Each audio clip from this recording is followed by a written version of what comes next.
dalam jemaat Tuhan. Sebelumnya saya menyapa bagi kita semua, Shalom. Boleh sambil mengangkat tangannya, Shalom. Semua Shalom. Saya percaya oleh anugerah Tuhan kita boleh ada sore hari ini, amin. Kita akan sama-sama belajar kebenaran firman Tuhan. Sebelumnya saya mengucapkan terima kasih buat kepercayaan yang diberikan kepada saya sore hari ini untuk menyampaikan kebenaran firman Tuhan. Mari sama-sama menemukan pembacaan kita dalam kitab Yesaya,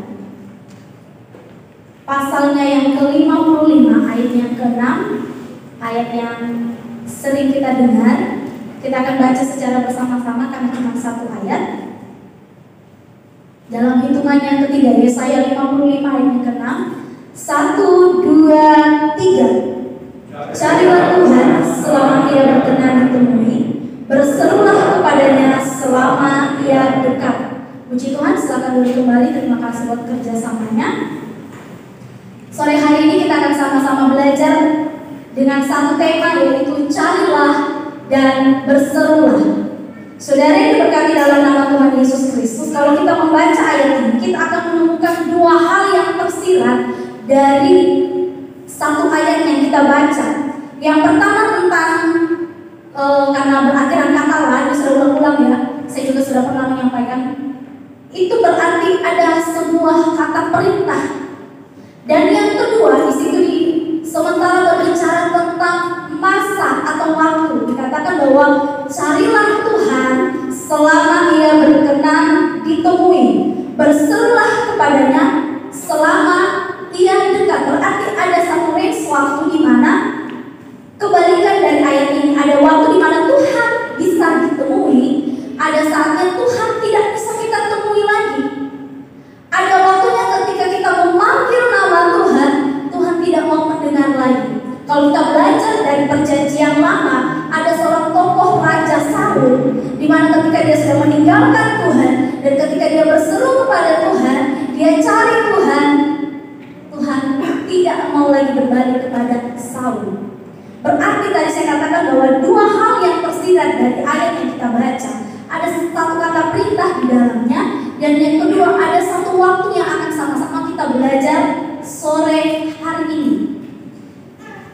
Saudara, perkataan ini atau ayat ini disampaikan oleh Tuhan langsung kepada Nabi yang menulis ayat ini atau kitab ini. Perkataan yang kita baru baca, firman atau kalimat yang baru saja kita baca, itu bukan hanya sekedar ditulis seperti biasanya, tapi firman ini adalah perkataan Tuhan yang disampaikan, yang diperkatakan, yang diucapkan untuk bangsa Israel dan untuk kita yang hadir pada sore hari ini. Tuhan bilang, carilah aku, maka kamu akan menemukan aku. Berserulah kepadaku, maka aku akan menjawab. Atau dengan kata lain, cari saya selama saya masih ada. Saudara, ibu-ibu suka diskonan ya, apalagi kalau menjelang Natal, apalagi Idul Fitri. Kalau di Shopee itu selalu double tanggalnya 1, 1, 2, 2, 3, 3. Atau ada diskon-diskon lainnya. Itu sangat dikejar, apalagi yang wanita yang hobi belanja. Kalau waktunya ditetapkan,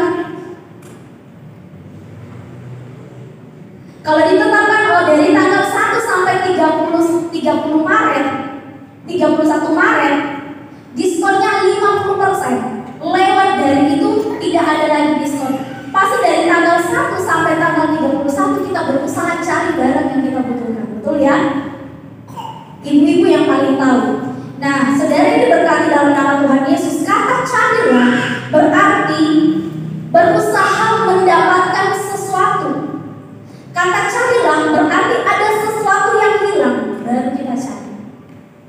Saudara, kalau saudara baca dalam perjanjian baru, Tuhan pernah sampaikan bahwa ketika seorang wanita kehilangan tiara, dia harus mencarinya sampai dia menyalakan pelita, sampai di bawah di bawah tempat tidur. Dia harus mencari itu, dan ketika dia menemukannya, dia akan bersuka cita. Berarti kata mencari ada sesuatu yang hilang. Jangan sampai Tuhan yang hilang dalam hidup kita, amin. Kalau Tuhan yang hilang, kita mau berupaya bagaimanapun kita nggak akan bisa datang. Jangan sampai kata carilah Tuhan, Tuhan yang hilang dalam hidup kita. Saudara yang diberkati dalam nama Tuhan Yesus Kristus, kenapa sih Tuhan menyuruh kita untuk mencari Dia di ayat 6 ini? Ketika saudara baca perikop dari ayat pertama sampai ayat 13, saya sampai tertegun.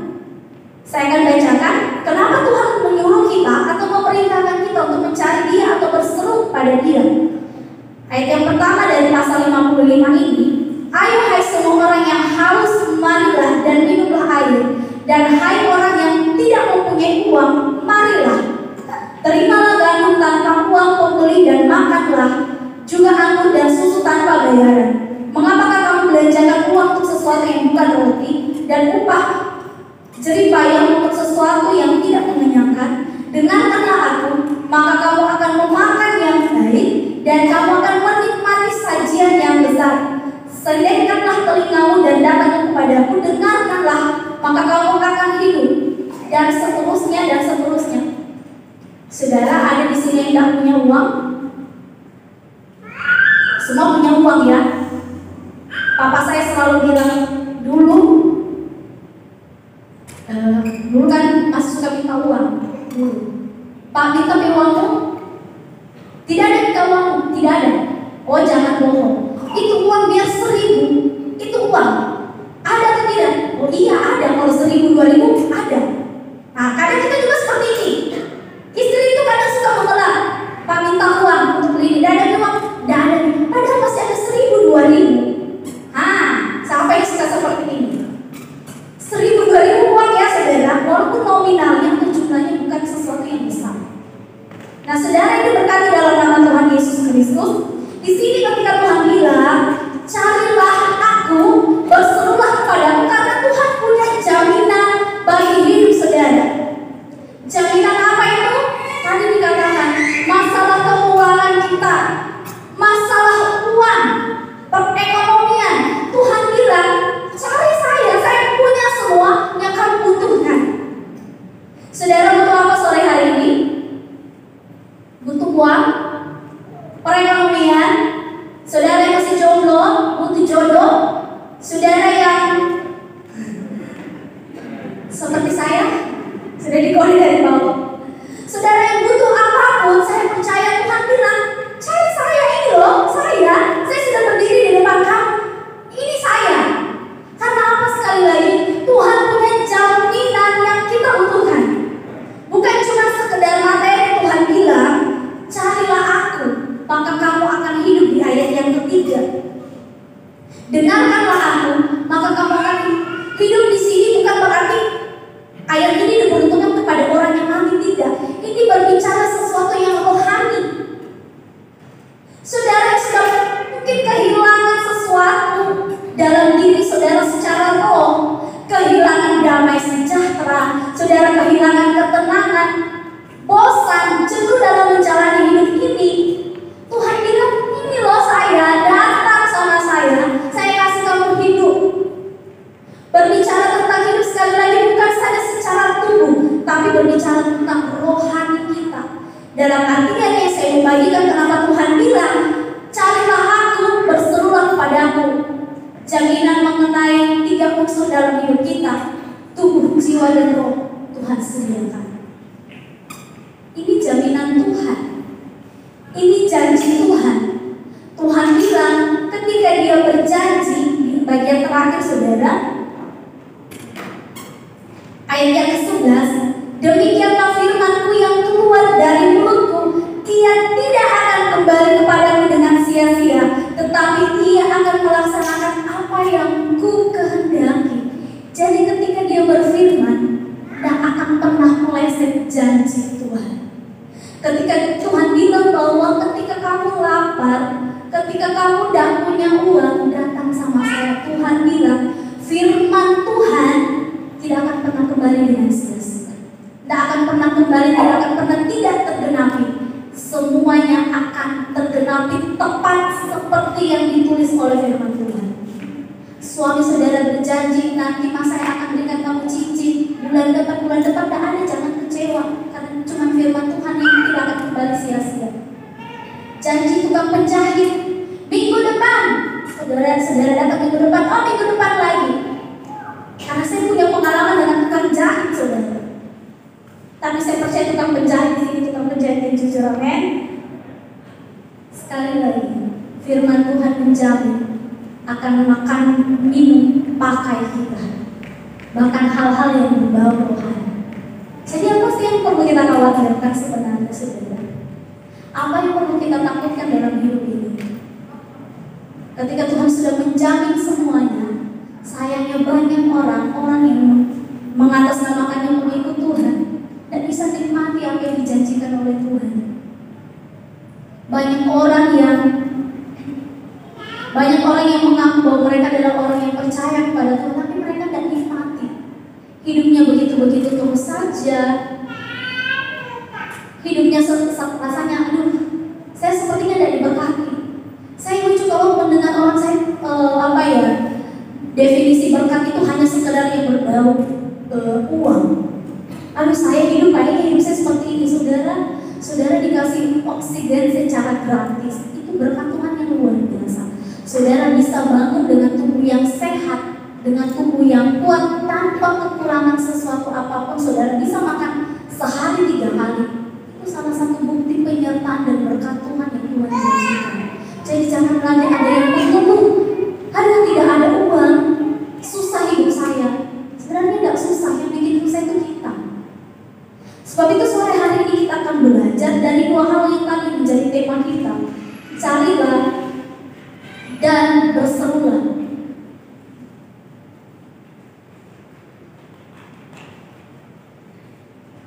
Yang pertama kata carilah. Di ayat yang ke-7 dari pasal 55 ini saya akan bacakan.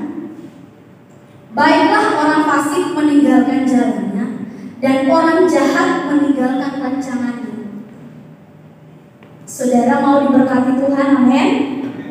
Saudara mau menikmati semua yang dijanjikan Tuhan dari ayat yang kita telah baca, amin. Boleh lambaikan tangannya dulu yang mau menikmati berkat Tuhan. Saudara, walaupun saudara mungkin angkat tangan begini, tapi saya percaya saudara punya kerinduan yang besar menikmati berkat Tuhan. Yang pertama, carilah Tuhan berarti siap meninggalkan segala sesuatu yang tidak berkenan kepada Tuhan. Berat? Iya.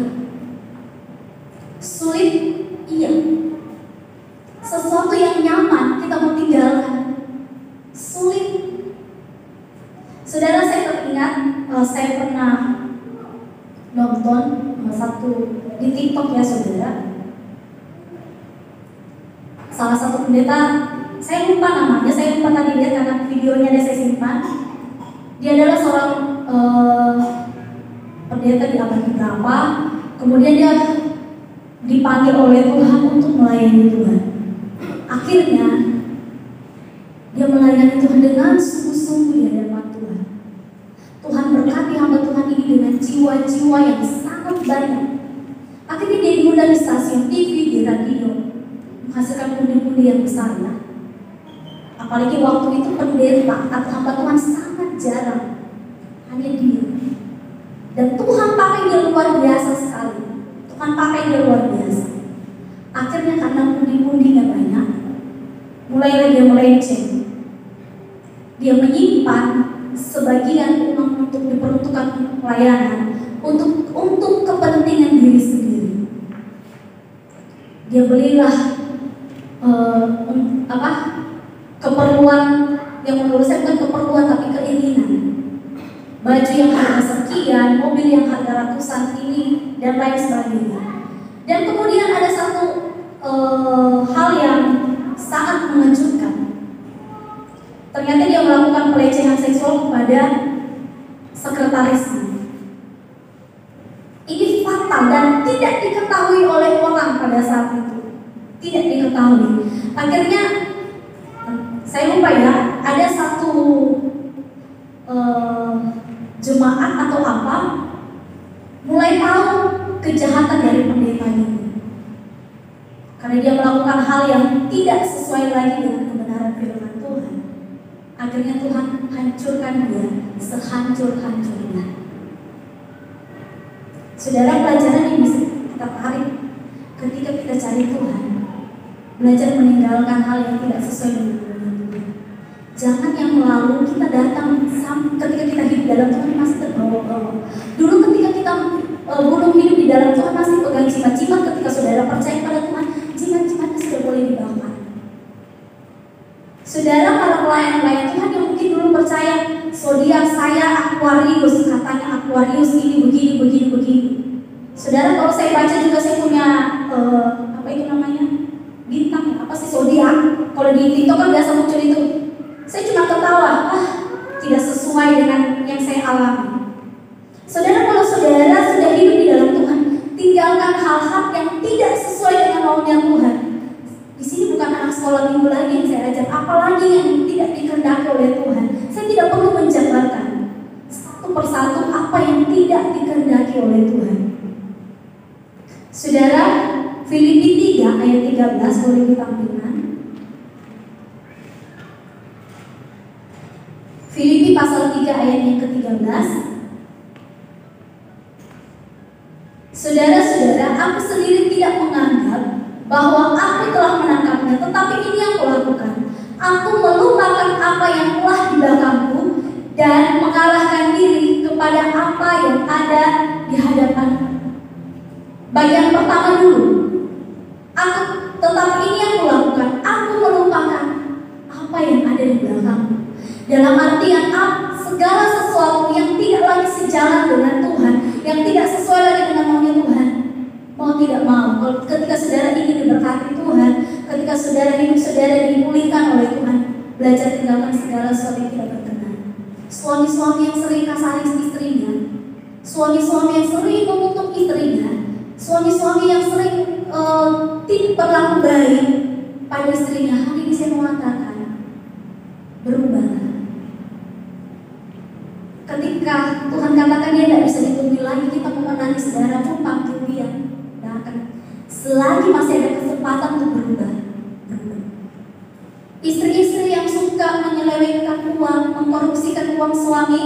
Nah, korupsi bukan cuma ada di pejabat, di rumah tangga juga kadang ada korupsi. Uang pembeli sayur dilarikan ke lipstick, uang pembeli ikan dilarikan untuk beli tas. Meskipun tasnya sudah banyak, saya juga suka koleksi tas, saudara. Meskipun tidak banyak, kan murah saja. Hari ini kita berubah. Saudara yang dulunya suka merokok, ketika saudara ada dalam Tuhan, tinggalkan sedikit demi sedikit. Tidak mudah ya, tidak semudah membalikan telapak tangan. Dan mulai pelan-pelan berubah. Saudara yang sering berkata-kata kebun binatang, sering berlaku kasar, sedikit demi sedikit kita berubah. Tadi semuanya mau tahu berkat Tuhan. Semua tadi angkat tangan, tidak ada yang saya tidak angkat tangan. Jangan cuma mau berkatnya, cari Tuhan dengan meninggalkan segala sesuatu yang tidak berkenan di hadapan Tuhan. Saudara, ketika kita membaca di Perjanjian Lama, Tuhan bilang bahwa segala sesuatu yang tidak kudus tidak boleh ada di hadapan Tuhan. Tuhan itu kudus dan Tuhan mau semua umatnya pun juga kudus. Sulit, iya sulit. Susah, iya susah. Apalagi segala sesuatu yang kita sudah lakukan sudah menjadi hobi kita. Segala sesuatu yang mungkin itu sudah menjadi kebiasaan kita, terus kita mau tinggalkan. Sulit, iya saudara, sulit. Tapi sekali lagi jaminan Tuhan, ketika Tuhan bilang cari aku, itu jauh lebih besar daripada segala sesuatu yang sementara kita lakukan saat ini. Jangan menjadi orang Kristen tuh kita cuma bilang begini. Suatu ketika saya tinggalkan Tuhan, ketika saya mau mandi atau apa, banyak orang percaya surga. Betul ya? Ada yang tak percaya surga di sini? Semua percaya? Semua percaya Tuhan akan datang kedua kali. Betul ya? Bapak Wakil Gembala sudah pernah menyampaikan bahwa mengenai peta sama, walaupun tidak secara detail. Semua percaya akan kedatangan Tuhan kedua kali untuk menjemput menantinya. Tapi sayangnya tidak banyak orang mempersiapkan dirinya untuk kekekalan. Sayangnya tidak banyak orang yang hidup takut akan surga. Saudara percaya bahwa iya ada surga, ada neraka. Iya Tuhan akan datang kedua kalinya. Tapi untuk mempersiapkan diri kita untuk masuk ke dalam kerajaan surga, kita tidak persiapkan dari sekarang. Nyaman dengan dosa, nyaman dengan segala sesuatu yang tidak berkenan di hadapan Tuhan, nyaman ketika tidak beribadah. Saya cerita dengan Tante Mamalia. Saya sempat bilang bicara tentang jemaat yang tidak beribadah. Saya sempat bilang mungkin mereka seperti kita, Tante. Kita yang sudah sering ibadah, suka beribadah, ketika kita tidak ibadah, kita gelisah. Kudu kita kalau kita tidak ibadah. Sebaliknya mereka tidak pernah ibadah, jarang beribadah. Ketika mereka datang beribadah, mereka yang gelisah. Jadi saudara, ketika saudara percaya surga itu ada, kekekalan itu ada, Tuhan akan datang kedua kalinya. Persiapkan diri saudara sekarang, bukan tunggu besok. Saudara, saya punya suka mau olahraga. Kalian tahu dengan Grace. Pokoknya saya selalu bilang, besok pokoknya saya olahraga saya besok. Nggak jadi. Akhirnya besoknya saya bilang, kalau gitu saya mulai start nanti tanggal 1 supaya saya bisa lihat. Pasti tanggal 1 dan jadi lagi olahraga. Padahal pengen sesuatu yang baik untuk kesehatan. Nah, sama halnya dengan kita. Carilah Tuhan, artinya meninggalkan cara hidup kita yang tidak berkenan kepada Tuhan. Saudara lebih tahu apa itu. Saya tidak tahu apa yang menjadi pergumulan saudara tentang karakter saudara sendiri. Jangan nyaman hidup dengan dosa. Jangan nyaman hidup sesuka-sukanya kita. Saudara, firman Tuhan katakan kita sudah dibeli secara lunas. Kita miliknya Tuhan. Yang kedua, kata carilah, masih Filipi tadi, Filipi 3 ayat 13. Carilah Tuhan. Bagian kedua, saya baca dari aku melupakan apa yang telah di belakangmu dan mengarahkan diri kepada apa yang ada di hadapanmu. Kata carilah bukan saja berbicara tentang meninggalkan yang ada di belakang, tetapi kata carilah kita belajar mengarahkan hidup kita hanya kepada Tuhan. Saudara, orang yang berlari itu sudah ada jalurnya, alurnya ya. Dia tidak boleh lari ke kiri atau ke kanan. Dia harus lari lurus karena di sana itu finishnya. Bukan di kanan, bukan di kiri, tapi di depan sana finishnya. Jadi dia harus berlari secara lurus. Orang yang mencari Tuhan berarti adalah orang yang mengarahkan hidupnya hanya kepada Tuhan. Di tengah jalan, di tengah pertandingan kita, banyak tantangannya, banyak bujukannya, banyak kadang yang membuat kita tadi seperti saya katakan mau olahraga tapi tiba-tiba malas lagi, tidak mau lagi, mager lagi, kayak enakan pegang handphone atau kalau sudah kecapean. Tapi saudara, carilah Tuhan berarti kita mengarahkan hidup kita sepenuhnya hanya kepada Tuhan. Nah, boleh yang lain. Tuhan bilang, Tuhan tidak mau diduakan. Tuhan bilang Dia adalah Allah yang cemburu. Jangan menjadikan uang itu menjadi segala-galanya. Kita semua butuh uang. Tapi tadi ayat yang kita baca, siapa yang tidak punya datang sama Tuhan. Saudara, baru-baru ini tahu ya, kalau mungkin anak-anak muda atau mungkin yang sudah menikah tahu yang namanya Indra Kens. Tahu ya, dia main trading. Awalnya dia bukan siapa-siapa, orang biasa saja. Tapi ketika dia mengenal trading, sebenarnya bukan permainannya yang saya sorot, tapi bagaimana dia. Ada satu videonya, dia bilang seperti ini. Sebenarnya saya mau tampilkan tapi sudah tidak sempat. Tuhan bingung mau kasih miskin saya itu bagaimana. Karena ketika saya miskin, saya berbagi, Tuhan kasih kaya lagi. Ketika saya kaya, Tuhan bingung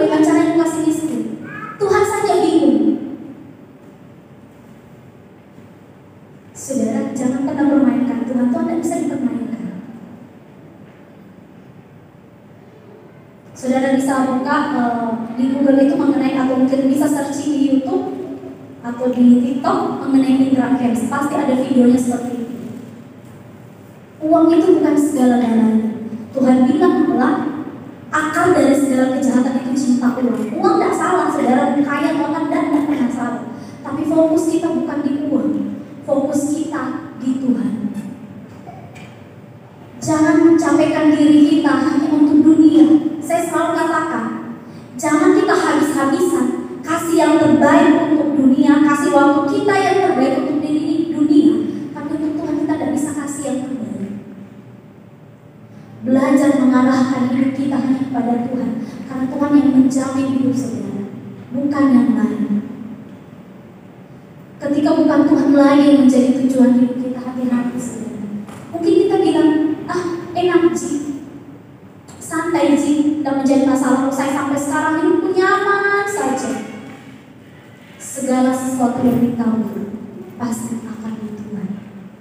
Jadi sekarang selagi masih ada waktu untuk mencari Tuhan, cari Tuhan dan tetap mengarahkan hidup kita kepada Tuhan. Karena tujuan kita cuma satu. Di atas ada tujuanku, menyenangkan hati Tuhan.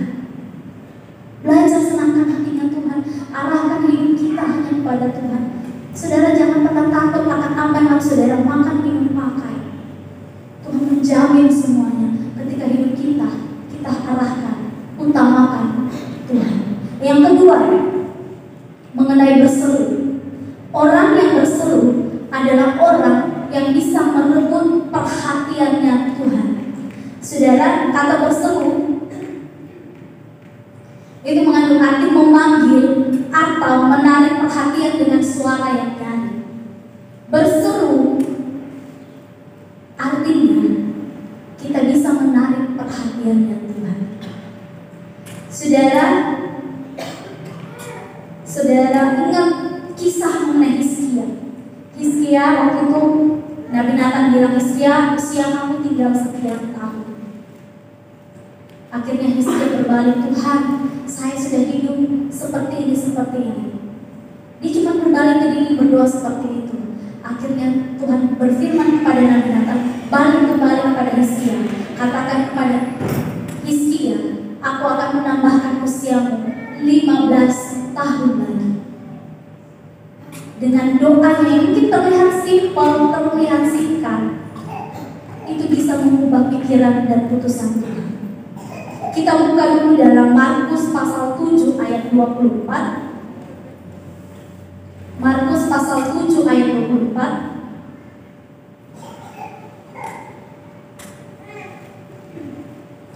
Lalu Yesus berangkat dari situ dan pergi ke daerah Tirus. Ia masuk ke sebuah rumah dan tidak mau bahwa ada orang yang mengetahuinya. Tetapi kedatangannya tidak dapat dirahasiakan. Terus malah seorang ibu yang anaknya perempuan kerasukan roh jahat segera mendengar tentang dia, lalu datang dan tersungkur di depan kakinya. Lanjut, perempuan itu seorang Yunani bangsa Sirofenisia. Ia memohon kepada Yesus untuk mengusir setan itu dari anaknya. Lanjut, lalu Yesus berkata kepadanya, biarlah anak-anak kenyang dahulu, sebab tidak patut mengambil roti yang disediakan bagi anak-anak dan melemparkannya kepada anjing. Lanjut, tetapi perempuan itu menjawab, benar Tuhan, tetapi anjing yang di bawah meja juga makan rumah-rumah yang dijatuhkan anak-anak. Lanjut, maka kata Yesus kepada perempuan itu, karena kata-katamu itu, pergilah sekarang, sebab setan itu sudah keluar dari anak. Saudara, orang yang berseru adalah orang yang bisa menarik perhatiannya Tuhan. Dua contoh tadi yang saya katakan. Pertama, Hizkia. Hizkia adalah orang yang memang hidup takut akan Tuhan. Kita baca tadi bahwa perempuan Sirofenisia ini adalah bangsa Yunani. Bangsa Yunani tidak bisa bergaul dengan bangsa Yahudi. Makanya Tuhan kasih perumpamaan, tidak patut mengambil roti yang disediakan untuk anak-anak dan melemparkannya kepada anjing. Perkataan ini menyakitkan? Saya iya. Tapi kalau saudara membaca ayat ini, bukan berarti Tuhan menghina perempuan Sirofenisia. Ini hanya sebuah perumpamaan bahwa bangsa Yahudi dan Yunani itu tidak bisa gabung. Tapi yang menarik, perempuan Sirofenisia, seorang Yunani, ini bisa menarik perhatiannya Tuhan. Seorang yang bukan apa-apa, tapi dia tidak pantang menyerah, dia tetap berseru panggil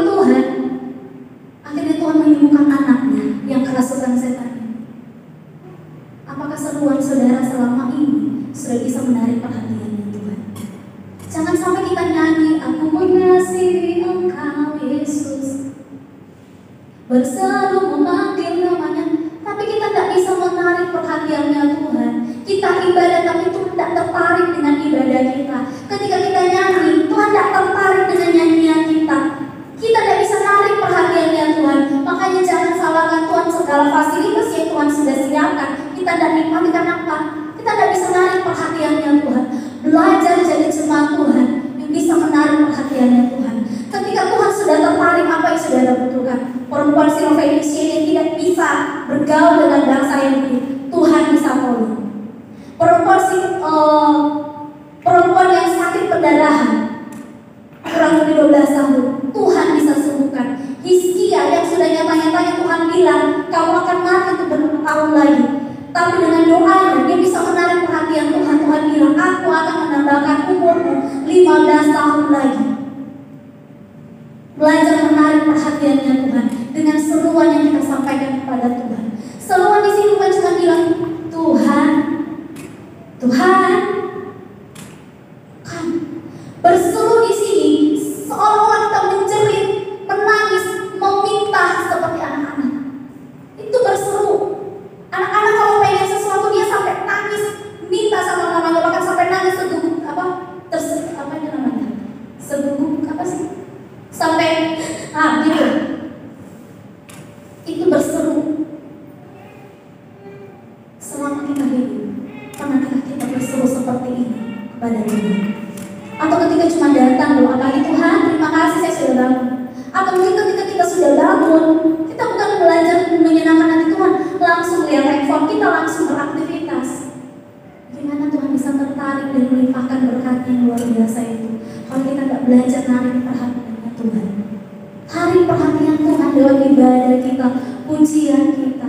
Mungkin di kantor saudara mungkin tidak punya waktu untuk duduk menutup mata, tapi dengan pujian yang saudara naikkan dengan kesungguhan hati, itu bisa menarik perhatiannya Tuhan, dan Tuhan bisa melakukan hal yang bijak. Saudara yang diberkati dalam nama Tuhan Yesus, dalam kitab Nehemia, saya lupa saudara Nehemia berapa, tapi Tuhan di situ dengan jelas mengatakan bahwa Tuhan mampu merubah kutuk menjadi berkat. Tuhan mampu buat segala sesuatu yang sulit menjadi mudah. Tuhan bisa buat sesuatu yang menurut kita Tuhan tidak mungkin bisa dilakukan, tidak mungkin bisa terjadi. Sore hari ini saya mengatakan ketika saudara berseru, memanggil Tuhan, menjerit di hadapan Tuhan, menarik perhatian Tuhan, segala sesuatu yang berbau untuk mustahil menjadi berkat bagi saudara yang berseru kepada Tuhan. Belajar senangkan hatinya Tuhan dulu. Belajar berseru. Jangan menjadi orang Kristen yang hidupnya begitu terus. Alami perubahan, karena ada waktunya ketika saudara berseru, ketika saudara pengen ibadah, tidak ada lagi kesempatan. Sebab itu mari belajar berserulah kepada Tuhan. Tak ada yang lain, jadikan Tuhan menjadi segala-galanya dalam kehidupan kita. Amin firman Tuhan. Mari sama-sama kita bangkit berdiri.